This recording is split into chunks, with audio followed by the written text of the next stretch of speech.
Hongshan Prehistoric Material Ancient Hongshan Crystal. If you visit antique markets in Beijing, such as Panjiawan or Shili, you can still find a large number of Hongshan crystal artifacts. These crystal objects are widely unrecognized by the general public. The moment people hear crystal, they immediately associate it with modern craftsmanship, as no one dares to claim that crystal existed in the Hongshan culture. Once, a friend came to visit me and brought along a Hong Kong man who called himself Professor Tan.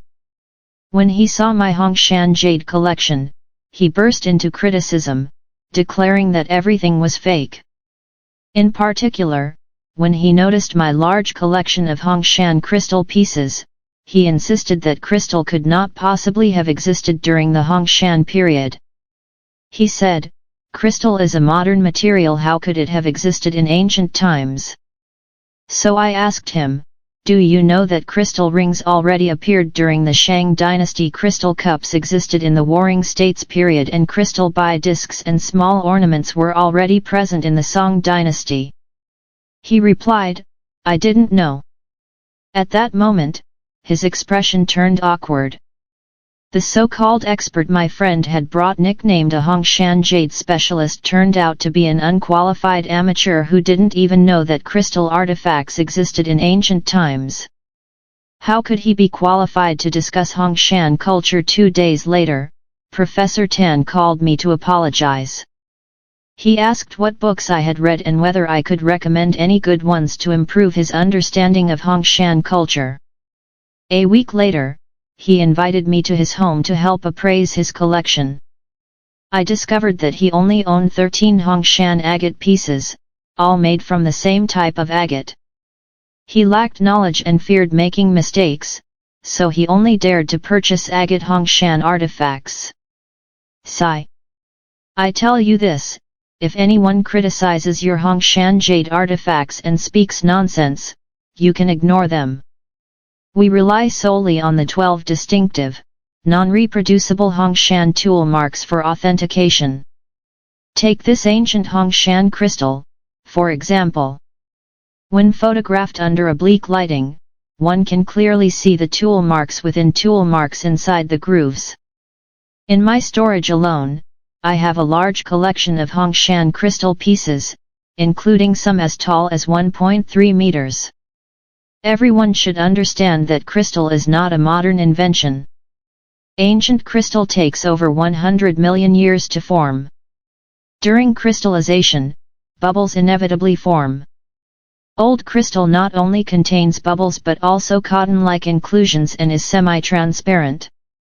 If today you go to an antique market and can purchase a Hongshan crystal artifact for around 300–500 RMB, you need not care what others say.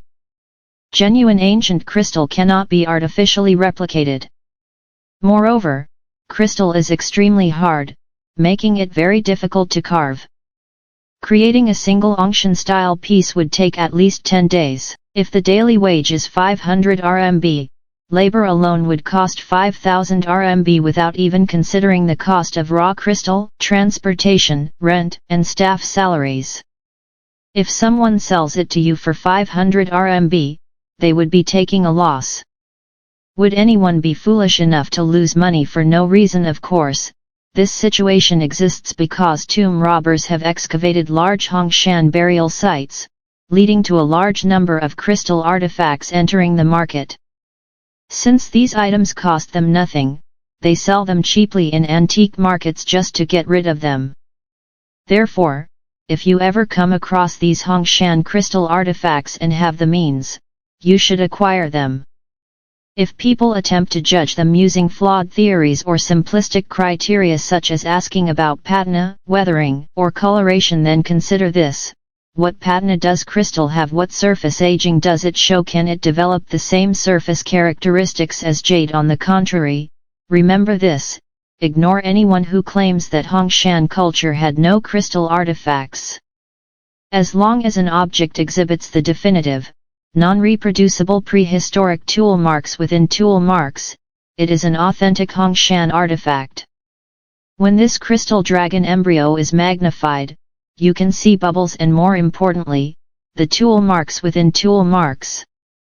Even top-tier Swarovski crystal, despite its advanced technology, cannot replicate such tool marks. Modern synthetic crystal in China has become increasingly refined, but in what way it is perfect? Because it contains no bubbles. Therefore, the presence of these tool marks confirms authenticity. All ancient Hongshan crystal, when magnified, shows not only bubbles but also cotton-like crystalline structures. This white crystal Tianlu is truly beautiful. There are also very small white crystal dragon embryos. I even designed a pair of dragon embryo earrings for my wife as a DIY project. This yellow crystal piece is also as tall as 1.3 meters. This yellow crystal bead resembles the Japanese cartoon character Doraemon. There are also yellow-orange eagle sun god composite forms and yellow-red money mouse artifacts.